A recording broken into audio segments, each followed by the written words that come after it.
Entonces, mucho gusto a todos los asistentes a la charla de hoy. El día de hoy nos acompaña la doctora Carolina María Rodríguez. Ella es cirujana general y docente universitario pues, de la universidad. Es miembro activo de la ACC, miembro activo del FELAC, miembro activo de la SPT. Es profesora asociada del FUCS, miembro del Comité de Cirugía General y Trauma de Educación y Bioética de Ascol Cirugía. Entonces ella nos va a presentar hoy el tema de trauma pancreático y duodenal. Adelante, doctora. Muchísimas gracias. No, bueno, buenas noches a todos. Muchas gracias por su tiempo y pues en especial muchas gracias a todo el semillero de la Universidad de Antioquia, que sé que son muy juiciosos y siempre pues esmeran por tener la academia en punta o como primera opción. Entonces, creo que es un tema complejo, creo que es un tema que se está viendo eventualmente cada vez más, pero sigue siendo, digamos que bajo en incidencia y o prevalencia, y por eso, pues, digamos que no hay una guía, un protocolo absoluto. Entonces, como les decía, voy a hablar de trauma pancreático y duodenal, y con cuál opción, pues, digamos que se recomienda o qué haríamos nosotros. Entonces, como ustedes recuerdan, pues esto no es ninguna clase de anatomía. Qué pena, ¿están viendo bien la presentación? Sí, doctora. Perfecto. Entonces, no es una clase de anatomía, como les digo, pero es definitivo que debemos conocer cómo están dispuestas, por lo menos, las vías biliares y los órganos circundantes para hablar, obviamente, de estos dos traumas. Entonces, como ustedes saben, todo el complejo hepático, vesicular, de conductos y pancreático duodenal están unidos y determinados por unos conductos que fluyen a través de ellos y que obviamente van a conducir la bilis. Por otro lado, pues hay órganos asociados vitales, no solo sólidos, sino también vísceras huecas y obviamente estructuras vasculares. Entonces, como podemos ver nosotros en esta imagen, acá discurren el hepático derecho y izquierdo, que como saben todos ustedes, va a formar el hepático común, y de la vesícula biliar sale el conducto cístico formando el colédoco, que va a tener 4 porciones diferentes en su trayecto, desde que se forma hasta que entra a la papila de Vater. Vemos acá, por ejemplo, una imagen muy linda. Acá está la papila de Vater, acuérdense que acá está el esfínter de Bode, segunda porción del duodeno cada posterior, pero vemos cómo el colédoco en este caso y el Wirsum en la imagen se unen antes de entrar a la papila. Y eso realmente en anatomía quirúrgica es lo que se llama ampolla de Vater. Sabemos que el páncreas sí o sí está ligado también al duodeno, como lo vemos acá. Obviamente se relacionan diferentes partes, pero es predominante la cabeza del páncreas, eventualmente también el proceso uncinado cuando está presente, y obviamente parte de el cuerpo del páncreas. Asimismo, nosotros vemos acá otra imagen en donde es importante cómo van a confluir, obviamente, esto que estábamos hablando por la papila de Vater, que es esta que ustedes ven acá, y también se llama papila duodenal mayor. Y ven ustedes lo mismo, como el colédoco se une con el conducto pancreático principal de Wirsum para entrar a la papila, y acá se ve formada perfectamente la ampolla. Ven ustedes que si hay un conducto pancreático principal, también va a haber un pancreático accesorio, que es el de Santorini, y muchas veces entra entonces a lo que llamamos nosotros la papila duodenal menor o de Healy. Puede que eventualmente no esté presente, y acá las pintan más lejanas de lo que realmente están en nuestra anatomía macroquirúrgica, pero obviamente es una buena imagen para entender. ¿Qué otra cosa es importante? Miren ustedes, otra vez, la relación tan importante de la cabeza y el proceso uncinado. Y ven ustedes cosas importantísimas como, independientemente de que ya hablamos de los conductos, ¿cierto? Que vienen desde arriba, desde el hígado y la vesícula y demás, ven ustedes cómo hay grandes vasos que van pasando por ahí. Entonces siempre es importante saber que por detrás y pasando, si está presente el proceso uncinado, van los vasos mesentéricos superiores que van por detrás del páncreas, y luego, aunque aquí están cortados, pasan por encima de la tercera porción del duodeno. Así que sabemos que es muy importante en temas quirúrgicos o de técnica quirúrgica y cuando nos enfrentamos a un trauma, toda la posición de estas estructuras vasculares. Entonces, pues sí hay controversias y sí hay recomendaciones por lo que les contaba yo. Se hacen revisiones exhaustivas de la literatura y de grupos de expertos, pero no hay un único consenso y un único protocolo. ¿De dónde nos guiamos nosotros en general? De las guías que nos mandan o de las recomendaciones de la Sociedad Panamericana de Trauma, de expertos de Estados Unidos, de expertos de Europa, de expertos de Japón, de Sudáfrica. Obviamente tenemos Cali.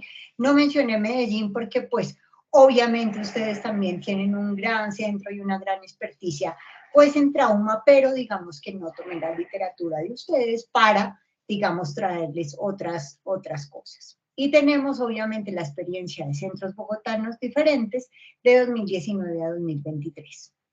Entonces, ¿qué es lo que está pasando? Que hay una tendencia a realizar procedimientos más simples y a preservar más tejido o el mismo órgano como tal. Y se vino a hablar de todo el control de daños también, que lo teníamos como reducido a un paciente, pero había muchas cosas que hacer, pero cada vez se han ideado muchas más.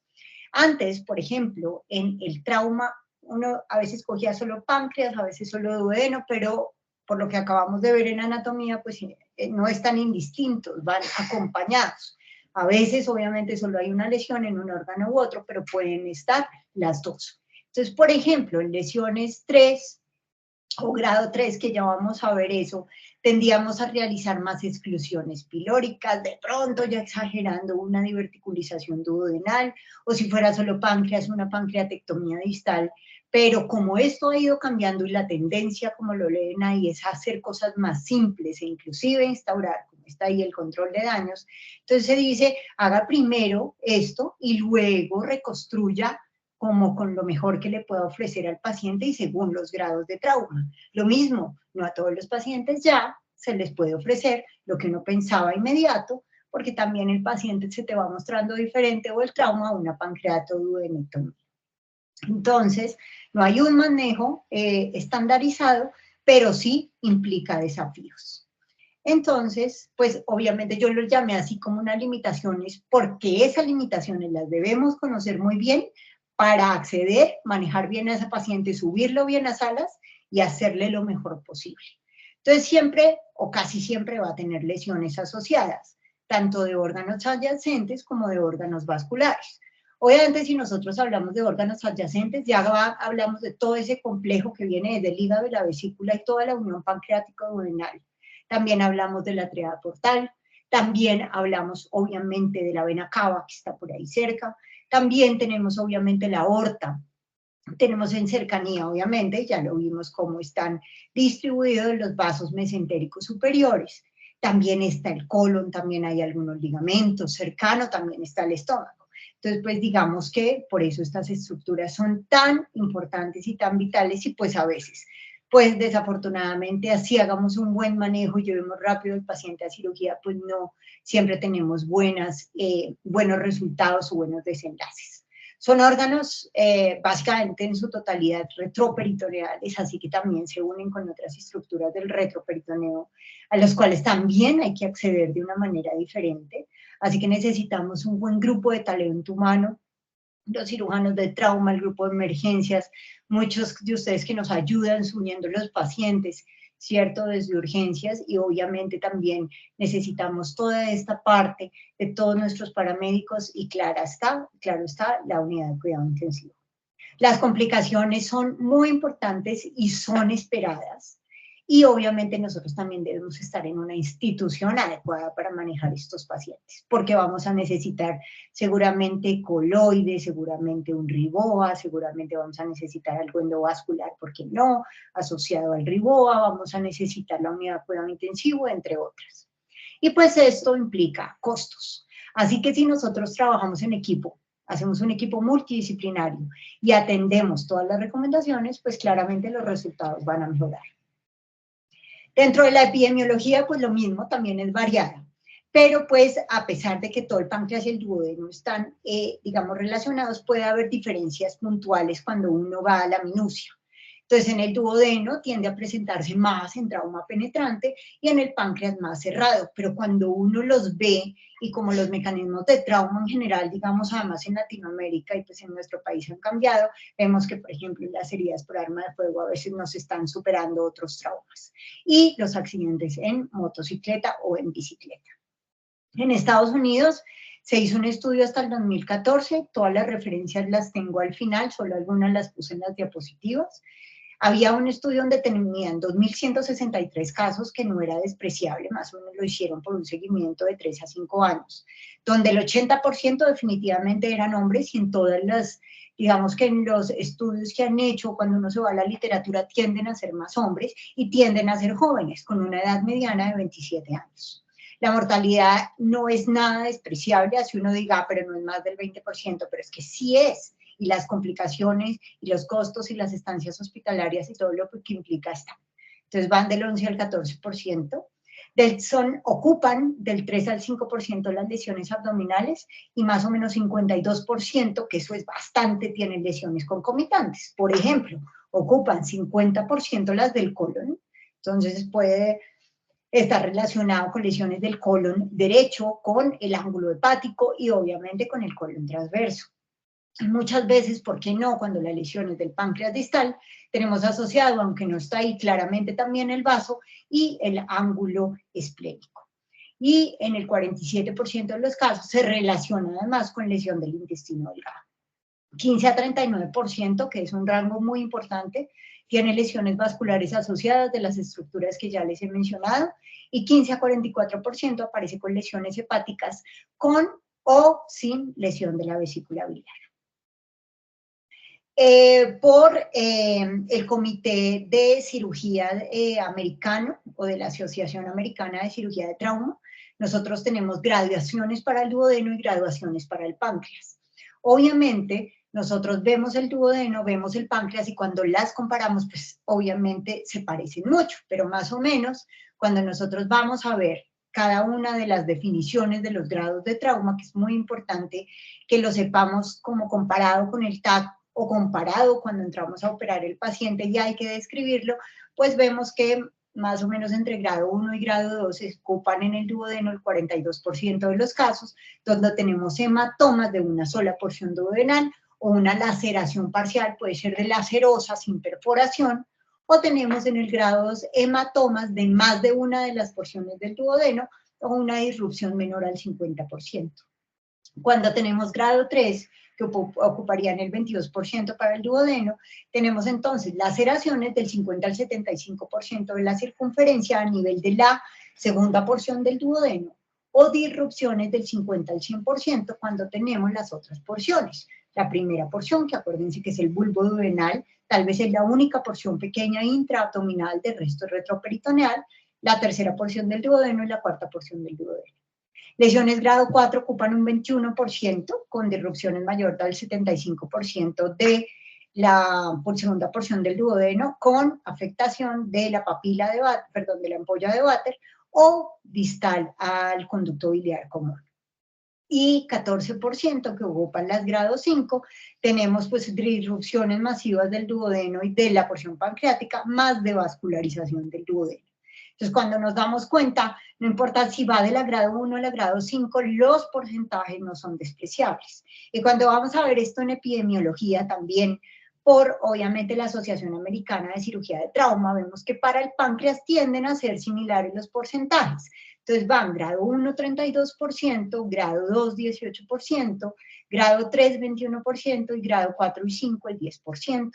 Teniendo como la graduación una contusión, que es el 1 menor, que es menor, pero que no tenemos realmente una lesión del conducto o hay una laceración parcial del conducto pancreático.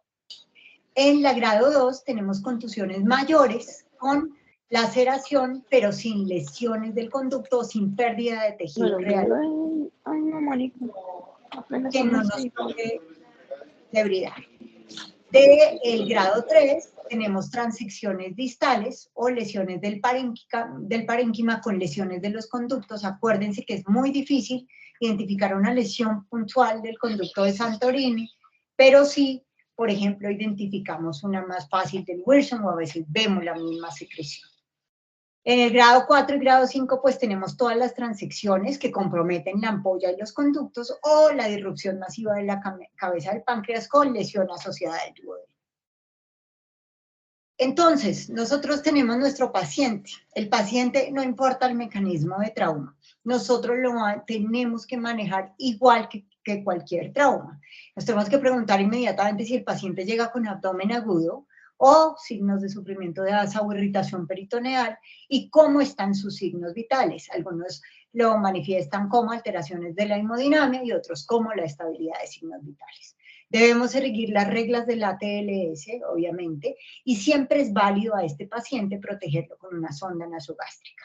Obviamente la sonda nasogástrica, cuando uno va a leer, dice, pero no tiene indicaciones y no está vomitando y demás, pero en estos pacientes miren que realmente se recomienda para disminuir la secreción biliar un poco, gastroentérica, y de verdad que nos ayuda mucho porque sirve también como una sonda de drenaje alto. Tenemos que manejar muy bien los líquidos endovenosos, como nos lo recomienda la TLS. Si no responde con una carga pequeña, ya no es esa carga enorme de los pacientes. Permítanme un segundo, por favor. Gabriela, estoy en charla. ¿Sí? Por favor. Pero no más. Entonces, los líquidos endovenosos no nos debemos pasar y poner estas cargas altas, sino nosotros tenemos, por ejemplo, que darle al paciente 1 litro de cristaloides y si no responde, pues rápidamente utilizar coloides. También mirar si tenemos o no indicación de usar ácido tranexámico, que lo hemos venido usando pues cada vez más. Y si el paciente lo permite, o sea, yo no tengo que subir a mi paciente a cirugía, si no me permite estudiarlo, es ideal tener una imagen. Y esa imagen ideal es un TAC abdominal contrastado, con una sensibilidad del 86% y una especificidad del 88%. ¿Qué más? En los sitios que tenemos la posibilidad de utilizar un REBOA, pues nosotros lo utilizamos cuando constantemente tenemos una presión arterial sistólica menor a 70 milímetros de mercurio. Entonces, ¿qué es importante? Que nosotros evitemos, porque eso es lo que no queremos llegar ni a la triada letal, y más aún lo que estamos hablando ahora, que es el diamante de la muerte, que obviamente es el diamante o el rombo de Ditzel, donde tenemos coagulopatía, hipotermia y acidosis, que era nuestra triada letal, y ahora se suma la hipocalcemia. O sea, nosotros cuando identificamos eso o no queremos llegar a esto, pues más aún tenemos que utilizar cirugía de control de daños. Entonces, en el TAC abdominal, obviamente no les traje muchas imágenes porque creo que esto debe ser producto de otra charla y deberíamos estar acá con un radiólogo, pero nosotros podemos encontrar ciertas cosas o les voy a dejar acá como lo más importante que uno debería buscar. Entonces, ¿qué debemos buscar? Enfisema periduodenal, por ejemplo, líquido libre en alguna de las porciones cercanas a todo el hígado, a todo el vaso y obviamente en el retroperitoneo donde estén el duodeno y el páncreas. También hematomas retroperitoneales de la zona 1, el neumorretroperitoneo, edema pancreático, edema peripancreático y colecciones pancreáticas. Entonces, por ejemplo, ven ustedes acá, que acá están mostrando con esa flecha un gran hematoma del duodeno, y aquí, por ejemplo, ven toda la disrupción de la cabeza del páncreas y cómo la cola, de la cabeza, perdón, de la cola del páncreas y cómo se ve, obviamente, también cómo, digamos, incluido el vaso. ¿Qué complicaciones tenemos? Pues no son despreciables tampoco y casi siempre se van a presentar después de una cirugía de este tipo de trauma. Entonces podemos encontrar fístulas duodenales o pancreáticas que pueden estar variantes o van en la literatura más o menos del 8.1 al 33%. Y que es importante que nosotros también nos metamos en la cabeza que si nosotros incurrimos en una cirugía del páncreas o del duodeno por trauma, dejemos un DREN que ojalá sea cerrado y que cada vez también hemos llegado a la tendencia de no inmediatamente volver a abrir la cavidad abdominal, sino si ya la identificamos posterior en el retroperitoneo, es del páncreas, pues utilicemos, por ejemplo, drenajes percutáneos, una laparoscopia posterior, una lumbotomía o, ¿por qué no?, una laparostomía del retroperitoneo. Son cosas a las cuales no estábamos acostumbrados, pero tenemos tendencia a hacer ahora. ¿Qué otra cosa se esperaba? Que haya dehiscencia de las suturas y anastomosis que hicimos nosotros, que están esperadas sobre todo en el páncreas, obviamente las alteraciones endocrinas y exocrinas, las estancias prolongadas en UCI con todas sus consecuencias, entonces todas las infecciones, nosocomiales, también tenemos pacientes que tienen extubaciones fallidas y que van a incurrir en traqueostomías y otros medios paraalimentarios. Y pues la muerte que no es despreciable, como lo vimos anteriormente. Entonces, ¿qué es importante? Que si a mí sí, por el contrario, me tocó llevar a cirugía a mi paciente, pues yo debo seguir los principios básicos, independientemente de que yo sepa o crea que el trauma está en el páncreas y duodeno, y no llegar de una a buscar allá, porque yo tengo que seguir los 4 pasos esenciales para cumplir o para, digamos, preservar y hacer una laparotomía correcta en mi paciente. Entonces, como siempre, primero, con técnicas de empaquetamiento y de drenaje, obviamente, hacer control de la hemorragia. También debo ir identificando qué lesiones tiene, controlar la contaminación y, si es posible, lo reconstruyo. Si no, le hago un tiempo posterior. Entonces, perdón que se me pasó esto acá. Nosotros, como les dije, pues sabemos que muchas de estas estructuras del páncreas, del duodeno, y depende de donde esté lesionado, pues tenemos que hacer diferentes maniobras, como la maniobra de Mattox, la maniobra de Kettlebrush, la maniobra de Kettlebrush con un coger asociado. Entonces sabemos que si nosotros tenemos una lesión distal hacia el páncreas y hacia el vaso, pues es mejor emplear, o de la tercera o cuarta porción del duodeno, sobre todo de la cuarta, una maniobra de Mattox completa y bien hecha, donde yo tendría que separar y además exponer el ligamento freno-esplénico, acceder a la transcavidad de los epiplones y obviamente movilizar el cuerpo y la cola del páncreas con o sin el vaso y mirar bien las estructuras que están más posteriores como el riñón y obviamente verificar todas las caras del colon a ese nivel. Pero también diría yo que si entonces yo estoy pensando en una lesión más proximal del páncreas y obviamente, sobre todo en la segunda porción del duodeno, yo preferiría irme hacia el otro lado, por el lado derecho, por una maniobra de Kettlebrush, y obviamente si yo tengo que además levantar y exponer obviamente toda la vasculatura hacia atrás, y obviamente voy a exponer la cava, pues también entonces yo que tendría que hacer una maniobra de coger. Entonces, como les decía, se ha tenido la tendencia a preservar más tejido, a preservar más órganos y a hacer revisiones posteriores o second looks para mirar qué se le puede ofrecer y pues llevar al paciente de pronto a unas anastomosis, a unos reparos definitivos y demás, cuando esté más controlado, en mejores condiciones o más reanimado. Si lo puedo reconstruir de una y de pronto estaba dispuesta, el cirujano hepatobiliar y demás, si el paciente me lo permite, ¿por qué no se puede hacer? Pero digamos que esta tendencia ha cambiado. De hecho, hay muchos artículos donde nos dicen váyanse más a lo simple o hagan menos, o la típica de que menos es más, tal vez es muy válido en estos traumas. Entonces, dentro del control de daños en páncreas y duodeno tenemos los empaquetamientos, las suturas primarias sin hacer anastomosis definitivos, los drenajes, como les decía, implican, por ejemplo, dejar un dren cerrado, abocado obviamente por la pared abdominal, pero también es válido a veces dejar sondas de duodenostomía, sondas nasogástricas, ¿de acuerdo? O de comprimir de alguna manera las, las vísceras huecas. Tenemos que desbridar el tejido necrótico, no hay que dejarlo porque pues esto puede perpetuar abscesos, colecciones o que después no pueda reconstruirlo bien. Si tengo lesiones vasculares, pues es válido hacer shunts vasculares y o ligaduras y después miramos. También es importante los cierres provisionales de la pared abdominal, ya saben ustedes tantas técnicas que hay, una sutura continua provisional de la pared abdominal, la bolsa de Bogotá o la parostomías, también podemos poner bags y también podemos poner mallas de tracción de la pared.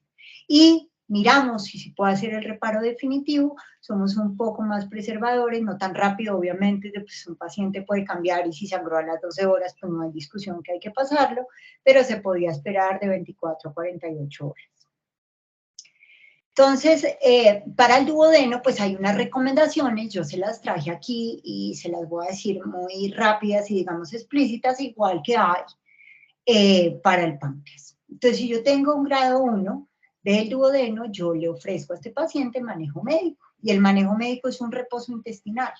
Obviamente que esté en un reposo relativo, por mirar que no esté sangrando. Acuérdense que yo ya hice este paciente como cualquier otro trauma, ¿cierto? Y siguiendo la TLS, descartando otras lesiones asociadas, y obviamente lo tengo en un reposo intestinal, y luego voy mirando su evolución clínica y se le puede hacer un TAC posterior al egreso.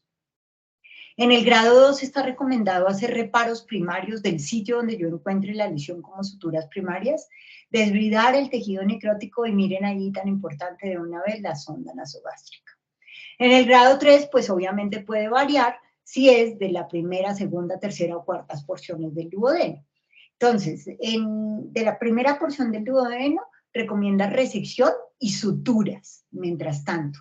Si es necesario en la reducción secundaria, nosotros emprenderíamos la reconstrucción con una Y de Roux o anastomosis terminoterminales en un plano y llevar este paciente a la UCI. Más adelante ya les muestro las imágenes para que sea más fácil de entender. En D2, siempre o en la segunda porción del duodeno, nos tenemos que preguntar si hay compromiso de la papila de Vater o de la misma ampolla o del colédoco. Entonces, ¿qué podemos ofrecer? Anastomosis terminoterminales o laterolaterales y emprender, ¿por qué no?, una cirugía de control de daños. Y en la tercera y cuarta porción tenemos que evaluar todo muy bien, emprender algunas maniobras como la de Mattox o Cattle Brush, y si necesitamos una maniobra de coger adicional, liberar el ligamento de Treitz para mirar bien y ofrecer anastomosis laterolaterales o emprender un control de daños. En el grado 4, no de entrada, ofrecemos una pancreatodenectomía, esa la pensamos de pronto para después, pero también tenemos opciones como una coledocoyeyunostomía, una gastroyeyunostomía en Y de Roux, siempre dejar un dren y pensar que yo también debo drenar la bilis, por medio de una colecistectomía. Y acá, pues obviamente, y lo hacemos rutinariamente, siempre hacemos una interconsulta, cirugía de hígado y vías biliares para mirar las reconstrucciones y obviamente los desenlaces de estos pacientes. Y en el grado 5, pues no hay discusión, siempre emprendemos una pancreatodenectomía tipo Whipper o hacemos un previo control de daños o la podemos emprender, depende cómo esté el paciente y las condiciones. Y otra vez se recomienda un drenaje y una colecistectomía. Pero ¿por qué no estas también acompañadas si no hacemos inmediatamente la pancreatodenectomía con una coledocoyeyunostomía o una gastroyeyunostomía en Y de Roux? Definitivamente solo hay 3 indicaciones absolutas para un Whipper, que son una lesión masiva de la cabeza del páncreas, una abulsión de la ampolla de Vater y cuando la segunda porción del duodeno tiene una destrucción importante. Entonces miren ahí ustedes, acá tenemos una lesión. Como les dije, la 1 y la 2, pues manejo médico o hacemos una gastroyeyunostomía o una anastomosis. Por lo tanto, desde la 3 es que les traigo las imágenes de las opciones. Entonces miren, nosotros primero podemos hacer las suturas con la resección del sitio lesionado y después, a menos de que lo puedan reconstruir en ese momento, aquí está la gastroyeyunostomía en Y de Roux.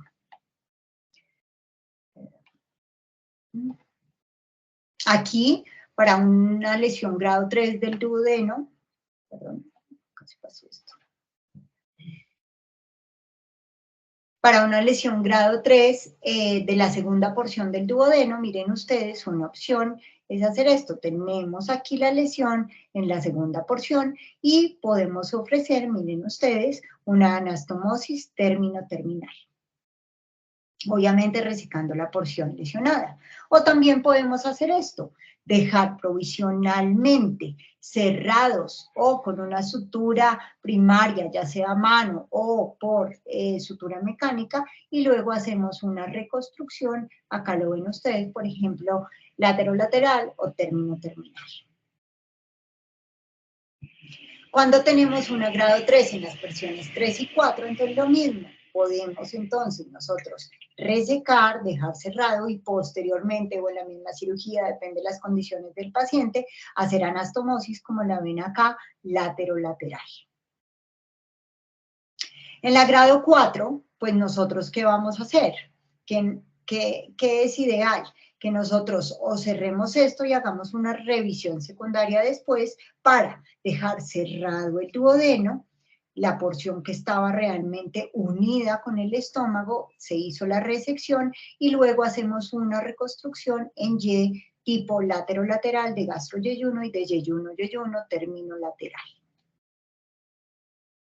En la grado 5, pues obviamente implica que también hay compromiso de la cabeza del páncreas, una devascularización completa del duodeno. Entonces, pues es ideal también hacer reconstrucciones tipo gastroyeyunostomía y obviamente una pancreatodenectomía que está, digamos que ofertada para este caso. Entonces, tomado de ciertas revisiones y por consensos, nosotros tenemos este algoritmo que es muy importante que ustedes conozcan. Entonces está el trauma duodenal penetrante, obviamente vamos a manejar nuestro paciente como cualquier paciente que llegue de trauma. Si nosotros no lo encontramos hemodinámicamente estable, pues claramente debe ir al quirófano, pero si está estable, miren, el examen de elección es un ataque. Ahí hacemos la clasificación rápida de las lesiones del duodeno y para resumir lo que dijimos, para que quede más fácil en la cabeza, al grado 1 ya saben que le damos manejo médico, al grado 2 solo le podemos hacer un reparo primario con los drenajes, está bien con una sonda nasogástrica si quieren, pues obviamente el tren cerrado. Al grado 3, si está hemodinámicamente estable, pues nosotros le podemos ofrecer obviamente las resecciones con anastomosis, pero si no está inestable o tiende a ponerse inestable, es mejor emprender cirugía de control de daños, así como en el grado 4 y 5, y después que esté mejor y recuperado en la unidad de cuidado intensivo, pensamos en hacer cualquiera que sea la reconstrucción definitiva en 24 a 48 horas. Lo mismo pasa con el páncreas. Entonces, ¿se acuerdan que tiene también diferentes grados del 1 al 5?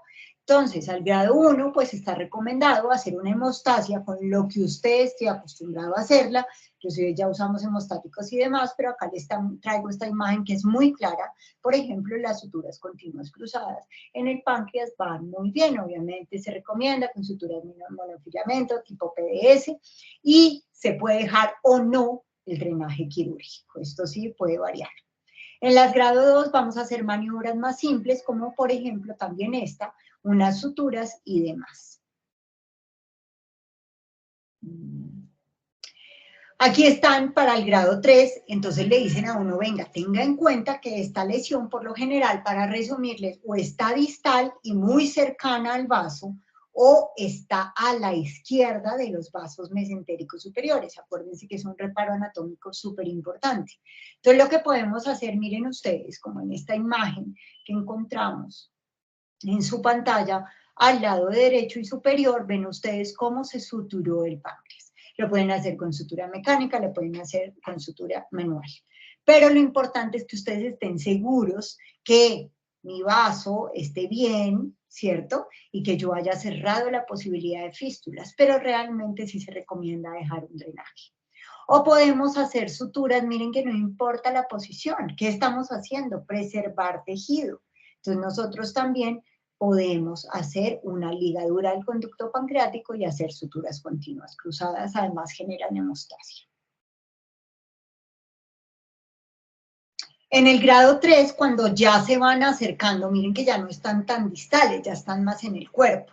Cuando entonces están a la izquierda, pero más proximales a los vasos mesentéricos superiores, entonces tenemos que fijarnos que nosotros debemos de bridar el tejido, que nosotros debemos hacer suturas también para contener los posibles, obviamente, sangrados y las disrupciones o las fístulas que podamos tener del conducto pancreático, debemos hacer suturas. Hoy por hoy, pues, se recomienda, si ya está abierto, una sutura continua cruzada o hacer unas resecciones parciales, acá con una preservación, ¿por qué no?, de la cola del páncreas, pero ligando el conducto para evitar fístulas. Independientemente de eso, a veces se forman, pero hay que tratar de, digamos, evitarlas.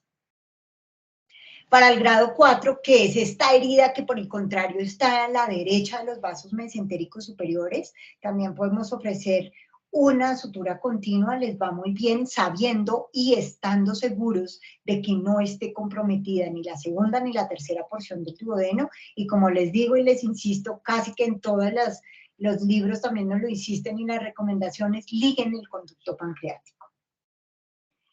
Y en la grado 5, pues que obviamente ya hay destrucción masiva y hay compromiso, además del páncreas, lo que nos recomiendan en principio para hacerlo más rápido y más efectivo es ligar el duodeno con la resección de la porción traumatizada, obviamente suturar el páncreas y después miramos si hay que hacer la reconstrucción. Pero digamos que en principio esto nos salva a nuestros pacientes, o por lo menos evita todas las complicaciones o el evento de mortalidad.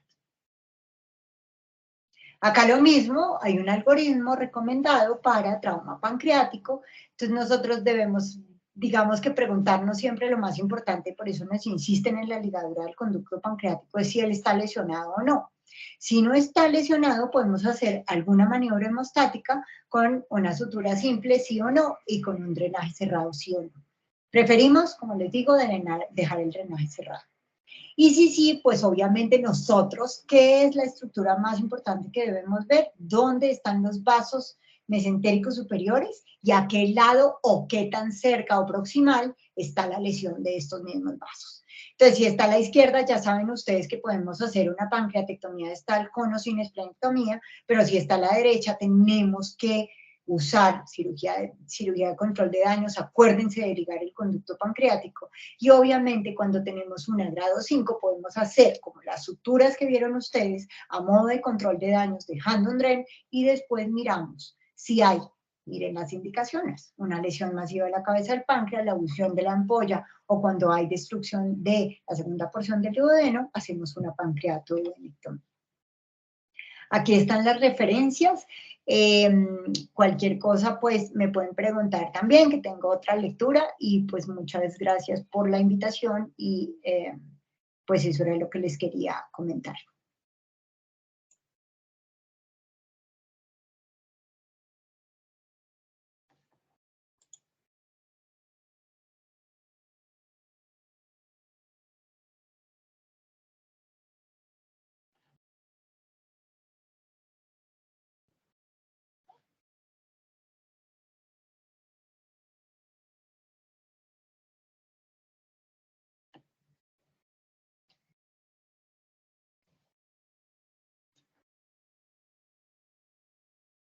No sé, Juan Andrés, te escucho, los escucho, porque creo que tú estás moderando.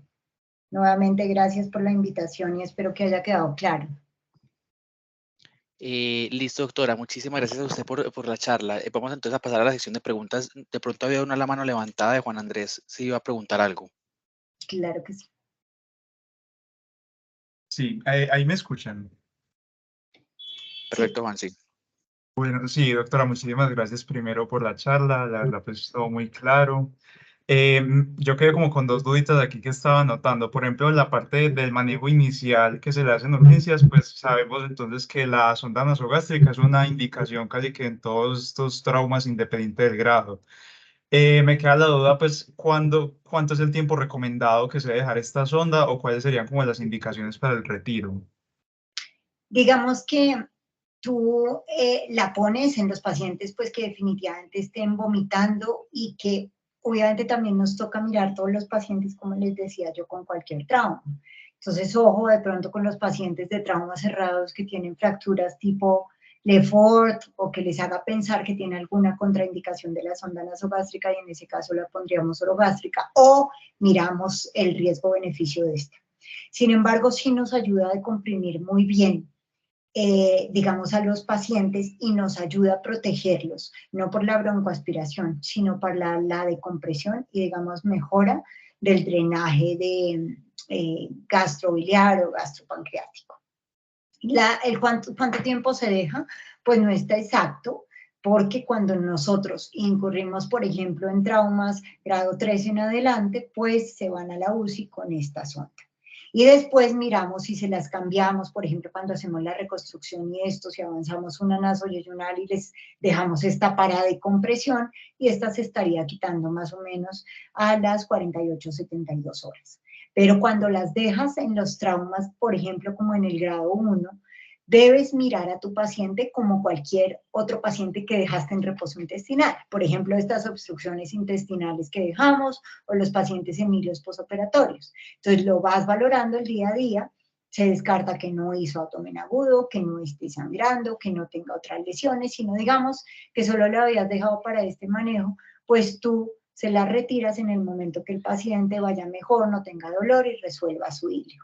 Realmente pues no hay que dejarlas largo tiempo y vas mirando también la respuesta del paciente. Ah, listo, doctora. Y una última pregunta sobre el manejo de los traumas de grado 5, que me queda la duda sobre la pancreatodenectomía tipo Whipple, pues, o sea, esa es una cirugía, pues me parece como de gran magnitud. ¿Hay estudios que nos digan como cuál es la tasa de supervivencia de los pacientes tanto a corto y a largo plazo después de esta cirugía o si hay muchas complicaciones? Pues realmente cuál es como la tasa de éxito que se tiene con estos pacientes Mira, que llegan con trauma grado 5. mira que hay más estudios realmente para pancreatodenectomía, por ejemplo, por tumores que para trauma. Y además, como les decía, la tendencia mundial ha sido a cambiar y hacer primero cirugía de control de daños y cuando el paciente esté en mejores condiciones un WIP, porque cuando lo hacíamos inmediatamente, el paciente incurría en más fístulas o en más dehiscencia de anastomosis o en infecciones asociadas. Y obviamente se parece a las cifras que les dimos nosotros. Entonces, igual la mortalidad está cerca al 15 o 30% de los casos, sumando todas estas complicaciones que pueden estar asociadas por órganos lesionados también adyacentes o estructuras vasculares. Tú sabes que la vascularización también es fundamental o juega un papel muy importante en las anastomosis. Y la otra cosa es que más o menos unas tasas de éxito, pues hablar es difícil, depende mucho del momento en que se hizo el paciente, pero está claro que pueden tener complicaciones por encima del 50% cuando se hacen sin una cirugía previa a un control de daños. Listo, doctora, muchísimas gracias, ya todo súper claro. Okay. Bueno, doctora, pues al parecer no hay como más preguntas. Igualmente, pues reiterarle que muchísimas gracias por acompañarnos el día de hoy. De verdad que para nosotros es muy valioso que usted nos acompañe en estos espacios. Y muchas gracias también a todos los asistentes que asistieron a la charla. Recuerdo pues a los estudiantes de la universidad que, pues, a los que hacen parte del semillero que se queden un momentico para llenar la asistencia. Y no, muchas gracias a todos. Bueno, muchas gracias, que tengan buena noche. Igualmente, doctora. Hasta luego y muchas gracias. Bueno.